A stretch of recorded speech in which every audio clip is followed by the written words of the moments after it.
Coming up today on What Would Joe Do? Joe trauma bonds with Jesus over their dads. Joe tells you why he shouldn't join the army. Joe tells you the best way to serve a cup of tea to a vampire. And Victor makes an appearance as he has some questions for Joe. Joe reacts to your most gullible moments, including some of mine. And finally, Dr. Rick Lazenby is back to help you with more of your life problems, very questionably.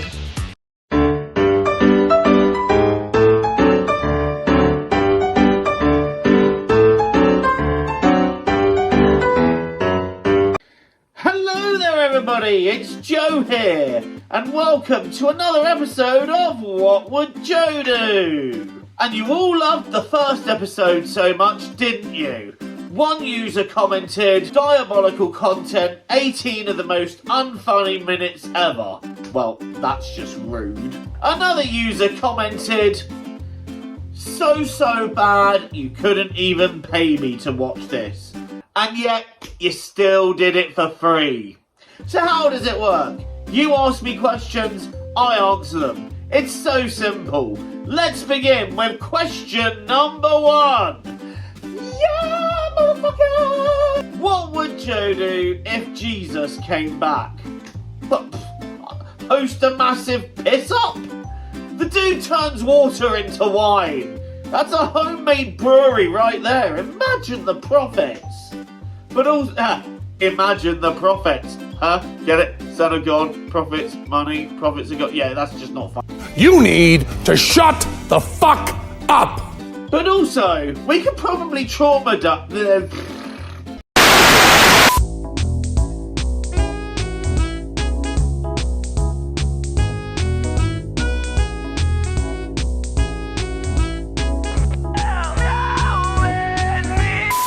Also, we could trauma bond over our dads abandoning us. Oh yeah, my dad, you know, he's the Lord of all creation, yeah. Last time I saw him, I was stoned and nailed to a cross. Oh mate, I'm so sorry to hear that. My dad's just a giant prick. Last time I saw him, it cost less than 50p to get a pint of milk. But I would also have questions. Like all the most horrific things that exist in the world. You know, world hunger, poverty, famine, war, Kanye West, terminal illness in children, and Netflix's adaptation of Death Note.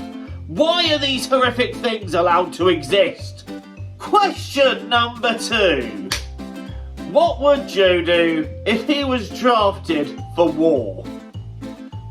Probably blow up the vast majority of my squad, 5 children, an old lady and a small cat. Here is a short compilation of why I just should not, under any circumstances, be drafted.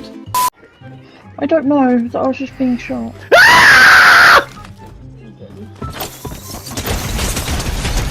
Yeah, get fucked off! Oh, bollocks! I'm in there making the other end. Oh my god. Hands for the head! He's freezing! Oh, for fuck's sake, Joe! Engage and destroy the enemy. All of them.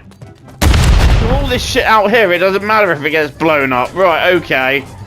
No, wait!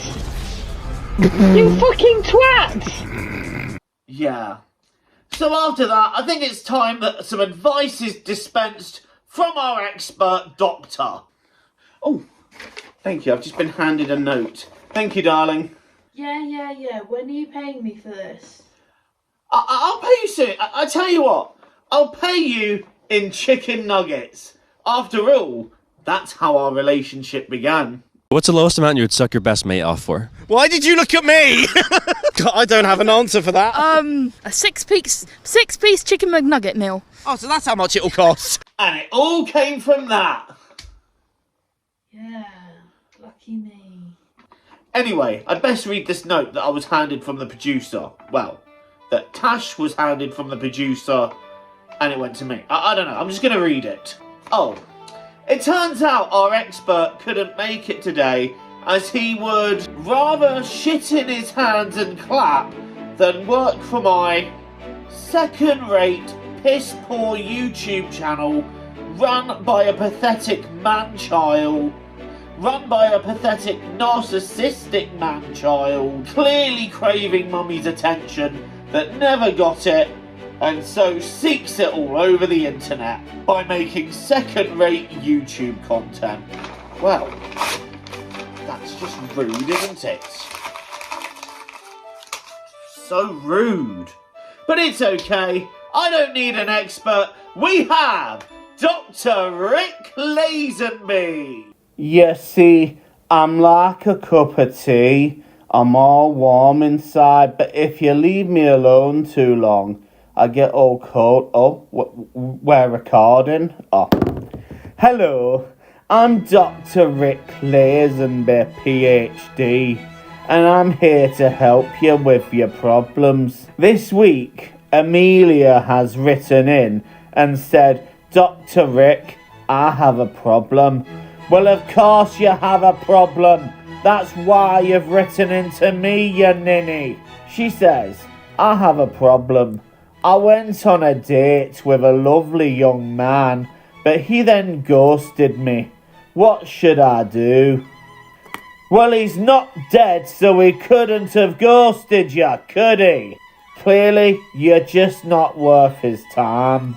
Might I suggest some self-improvement so that it can help you make better dating choices? It's all because you hate yourself, and you need to discover why you hate yourself to the point you need to make these poor choices that end up self-sabotaging your life. So, improve yourself, and maybe you'll improve the choices of men that you date. Or women, we don't judge here. I'm Dr. Rick Lazenby, and you're welcome. Thank you for that, Rick. You know, just insult anybody that writes in and tell them they hate themselves. Anyway, moving swiftly along, it's time for Blast from the Past. This is where we revisit an old What Would Joe Do question, react to it, and then we re-answer it. And this week's revisited question. How would you prepare a cup of tea for a vampire guest? Well, basically, I'd put a little blood in it because apparently vampires like drinking blood. And if they're optimistic, I'll give them their favourite type. Be positive. Huh? That was funny, wasn't it? Yes? Shut the fuck up! No? Oh, fuck my life. However, if this vampire was a particularly sexy lady, No, Joe, stop. Don't do it. Don't do it. Might accidentally spill some blood on myself. No, Joe, stop. Really? Stop. Oh no, I've got blood on my dick. You wouldn't mind, would you? My God, what was wrong with past Joe? No. You? Oh yeah. You weren't supposed to bite it off! Go to horny jail. My question is though, are they actual vampires or are they brooding 100+-year-olds in teenage bodies? And they're just like, yeah, I did some bad stuff. I hurt people. Have pity sex with me. Also, does nobody... Right, a bit of a side rant here. Does nobody think about these age gaps in these characters in these type of movies?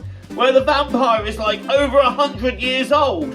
Why are they all obsessed with teenage girls? You're over 100 years old. I'm getting the word. Nonce. Why are you so attracted to teenagers? Just stop it. Also, a side rant of my side rant. Can we please, for the love of God, please, in all these teen dramas, stop normalising the teacher-students that get into relationships. Stop it. But it's forbidden love. It's cute. No, it's not cute. It's predatory. Oh, you just don't get it because you're an old boomer. What's to get? It's a grown-up with a child! And why is it in every one of these teen dramas does everyone around them just grow to accept it? Just once, I'd like to see the teacher involved with the student actually face accountability and get strung up by his bollocks. You know, the way that realistically that would happen. Anyway, I got so sidetracked there. How would I make a cup of tea for a vampire guest? Well, it's quite simple. Boil the kettle, grab a cup, put a tea bag in the cup, pour boiling water into the cup, mix it, take the tea bag out, add sugar if desired, and add the desired amount of milk. That's how you do it. And by the way, if you're the sort of person that adds the milk first before the water, you need your hard drive checked. Right, let's move very swiftly along. We went down way too many tangents on that one. Question number 3. What would Joe do about a home-wrecking piece of shit trying to weasel his way into his wife's pants? Don't have a wife. Next! Another question 3. What would Joe do if a sumo wrestler wanted to wrestle him? Oh, fuck that! Nah! I couldn't fight my way out of a wet paper bag. These guys would snap me like a twig. Which brings us to Ask the Audience. So last time out I asked you for some pointless life hacks, but this time I have asked you, what is the most gullible thing you believed? I'm not gullible. You see, the idea of believing things too easily is an idea that stems from hating yourself. And you're just putting your needs of validation ahead. Excuse me? This is Ask the Audience. Oh, fucking Nobody hell. fucking asked you. I know, but I wanted to be involved. And you say others are in need of validation. It's clearly you who needs validation, Mr. I faked my PhD by scribbling it on the back of a jammy Dodgers packet. I don't have to take this from him. Here is what people had to say. The most gullible thing I believed is when I was about 9 or 10, 2 of my mum's friends that worked together got pregnant at the same time. And I asked my mum, like, oh, how did that happen? And I guess she wasn't ready for the birds and bees talk. So she told me that one of them had got pregnant first, and then the other one used the same toilet after she'd used it, and that's how she got pregnant. So until I was about 14, I believed that you could catch pregnancy from using the same toilet as a pregnant woman. Hello, my name's fucking Timmy, and something I believed in was a competent government that can sort our shit out and actually listen to the people. Won't happen in my fucking lifetime, I tell you. Bye! The most gullible thing for me, when I first met my husband, I was like 14. I was so naive that he told me that he was a hybrid, and I stupidly believed him. If you're not sure as to what a hybrid is, it's a mix of a vampire and a werewolf. Yeah, and then one night there was a full moon and we were sat on FaceTime, and he told me that his fangs were growing and he was in the mix of changing. So I went and told my parents, and they just laughed at me, told me it wasn't real and that I am really gullible. Hybrid. Brilliant. Okay, someone's watched The Vampire Diaries one too many times. It's okay though, because as the father-in-law, if I was being told that, I'd be like, right, we'll tell him if he misbehaves, I'll threaten him with garlic bread. I'll sneak it into his food. Also, Beth did offer one other story for the most gullible thing she believed, but because we already had one, I decided I'll stick it on the end of the video. So if you want to catch that, please do after the outro. I promise you it's worth it. question number 4. Joe, I need your input here. I'm getting married in a couple of months, and I'm so excited, but my brother has asked me if he can propose at my wedding. I said no, and that this would be very inappropriate, as I haven't just forked out thousands upon thousands of pounds just for him to make my day about him. My brother said that I'm being completely selfish and unreasonable, and has gotten my mother involved, who has not only taken his side, but has called me homophobic, and has insisted that she will not be at the wedding unless he is allowed to propose. What would Joe do in this situation? Alright, so neither the mum nor the brother come then. That's simple. If they can't support your wishes on what is supposed to be the happiest day of your life, and the day that you've spent all that money on, then they can go fuck themselves. You know what? I see this time and time again. People take so much shit for what they require at their wedding. Especially, right, people that ask for child-free weddings. They get so much shit for it on TikTok. People going, oh, well, children are the best part of the wedding. They make a wedding. You're just being selfish. Oh, yeah, because nothing screams romance like an out-of-control crotch goblin making as much noise that is the equivalent to a Boeing 747 taking off. This brings us to the final question. And Victor has sent in a video asking the question. Hello, my name is Victor, and I have a question for What Would Joe Do? You have been kidnapped, and you are allowed on social media, but the only way you're allowed on social media is to show that you are okay and everything is normal. What way would you let people know with one Facebook post that everything is not okay without making it obvious to your captors who are watching and reading your every single post? Ooh, a post on social media that would let people know that I'm in danger. Right, well, I'd think of all the things I love the most, and then I'd write the following. Daz Games sucks, F1 sucks, Charles Leclerc is not world champion worthy, Sleep Token sucks, and then I would add a landmark from the town I'm in. So say, I don't know, I recognise the Spinnaker Tower, for instance. I'd then work into the status, and have you seen the way the sky is falling in Portsmouth? Now, if nobody could crack that code, then my friends suck and I need better friends, because Sleep Token is my favourite band, Daz Games my favourite YouTuber, and Charles Leclerc my favourite F1 driver, and I've been watching F1 since before I learned to walk. Which brings us to the end of another episode of What Would Joe Do? All that remains to be said is thank you so much for watching. Thank you, thank you, thank you, thank you.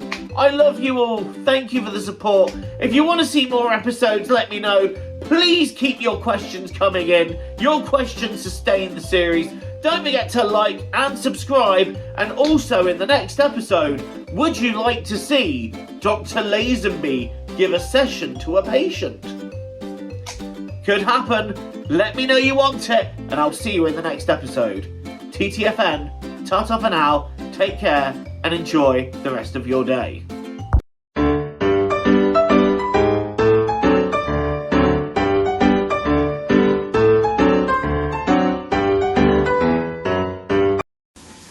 The other most gullible thing, when I was younger, I was a very naive person, believed anything that anybody would tell me. You could tell me that pigs could fly and I'd be like, oh my god, can they? Where I live, we have a hill that we go over whenever we went to visit my grandparents. And on said hill is a technology park with one of them big white domes with the ball on top and the thing next to it that looks like a dish. My father thought that it would be great to tell me that it was a secret spy school. And as a kid, I thought that was bloody brilliant. I was like, can I go there? I want to go to the secret spy school. And he was like, oh no, you can't, it's for special people, like special people who have special skills. And I was like, I've got special skills, I want to go. And he was like, no, you've got to be specially picked. And I was like, oh, okay. I then continued to believe him, and every time we went over this hill, I'd be like, Dad, look, secret spy school. And then one day, I was 17 years old, and I was in the car with my friend and her dad, and we were going to college, and I was like, oh yeah, look, it's the secret spy school. And they laughed, and I was like, what are you laughing at? Like it's not funny, that's secret spy school, it's brilliant. And they were like, you don't honestly believe that, do you? And I was like, well, that's what my dad told me. They then continued to laugh at me, and I just joked it off and was like, oh no, of course I knew he was joking. Like, never believed that it was a secret spy school. And it was that day at 17 years old that I found out that it wasn't a secret spy school, and actually it was something really boring to do with telecommunications and satellite and stuff.